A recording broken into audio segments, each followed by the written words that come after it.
oldest has to speak first. I thought it was better looking one.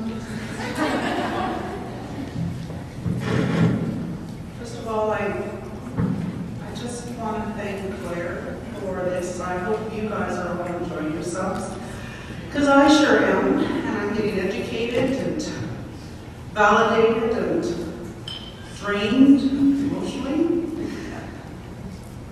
I just want to say I'm really proud of my daughter Carla and her friends Tammy and Luda. When they first started this book, I was like unsure, but I'm so proud of their courage to speak out, to share with other people their trials and tribulations with postpartum depression. I'm very nervous. I don't know about any of you girls, but it looks like a pretty young crowd. But I'm going through menopause, and I'm having that trouble thing with word finding, so I'm going to have to read from my notes. If you can relate. Carla asked that I share with you my perspective of how this affliction with postpartum depression affected our family. And I'm sure that I speak for every mom out there. When a child is ill or hurt, we just want to make everything right. So we try our best with what we as mothers think is the right solution. That's not always the right solution, right? And I want to tell you that although I'm a nurse, my education did not prepare me for how I coped or how I accepted Carla's postpartum depression. I do believe that I drew from my personal life experiences with others that had been afflicted with postpartum depression or mental illness, and contributed to prejudice about how I thought Carla's depression should be managed. Some of those views were just simply ignored and it's going to go away. That's not the case. So I kind of would like to share with you some of those life experiences. As a young girl, I remember that one night my dad's cousin came to us with his son, who was about 4 months old, asking my parents to take care of her. Now you gotta know it's a pretty big deal. 5 kids in the family, mom's already pregnant, my dad never worked, just drank. So it was a pretty big deal, but he came to us and he was pleading, or he came to my parents and he was pleading that the welfare was going to take him away. It was because his wife was crazy and she was going to be put away. My mom said it was because it was the baby that made her crazy, that she hadn't been right since it was born. And I didn't understand too much about it, but what I really remember about this baby at 4 months old, I already have a lot of experience with babies being around, is that it didn't roll over, did not smile, and didn't even cry. Of course, my mom said it was because he wasn't held enough. And Daddy would come over a few times with the baby's mom to visit when she was out on pass, and I remember thinking that she was scared. Jeremy became part of our family until he was about a year old, and then he went to go live with his grandma. So this became one of my fears. Oh my goodness, I'm so happy when Carla was pregnant and when she was going to have the baby, and when she began to struggle with depression shortly after, I was worried she's not going to bond with her son.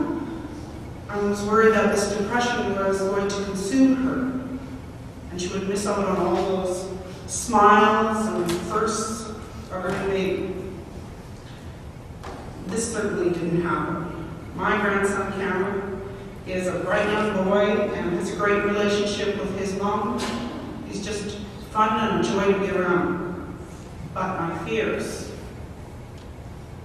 were always in the back of my mind, and I would question how they were doing I was constantly needing assurance that she was interested in her son.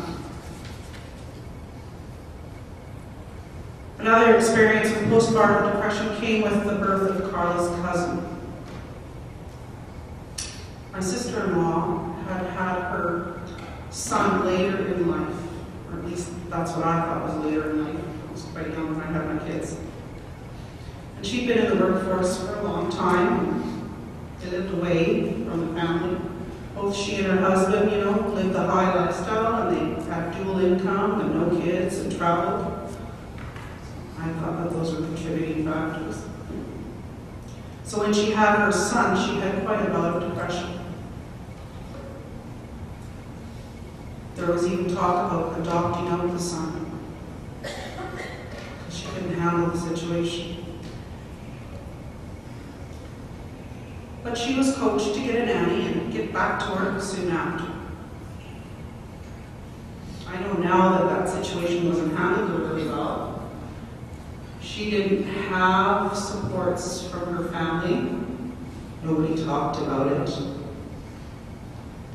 My sister-in-law should have had more help. She should have received some counseling. But no, I did not think that way. Not at that time. I didn't think after, when Carla was sick. No, I didn't think that counseling was all it. You know what? If it worked for Bonnie, it's going to work for Carla. Maybe Carla should just go back to work. If she was working, she'd have no time to dwell on all of those thoughts. It would all be better. It was a weak person who did not get on with their life. That's how I dealt with things. So you had a bad day.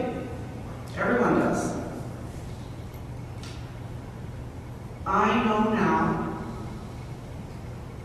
that everyone needs time to heal. Just like every illness that may affect us, we need to mend first before we can become stronger.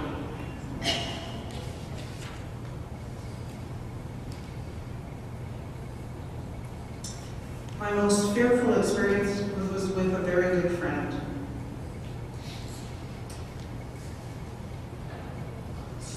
When I got pregnant the first time, at 22 by the time I had Carla. We had our first children together. And while she didn't express any sadness to me with her first baby, she wasn't as outgoing as before. I mean, we had lots of laughs together. But I didn't really think about it. We had our second children close together, and then it was really soon after that she seemed withdrawn. She'd always been calling on me and, insisting that we meet weekly. You gotta come over, never said why, just go over to visit. There was no visiting going on. I was just the one who was doing all the talking. I mean, that's easy for me. Then one day her husband called me to say that she was in the hospital on the psych unit. And would I go and visit her? This is all new to me.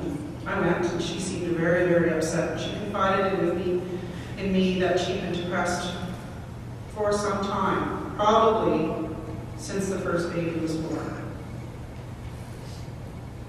The doctors had told her it was her hormones.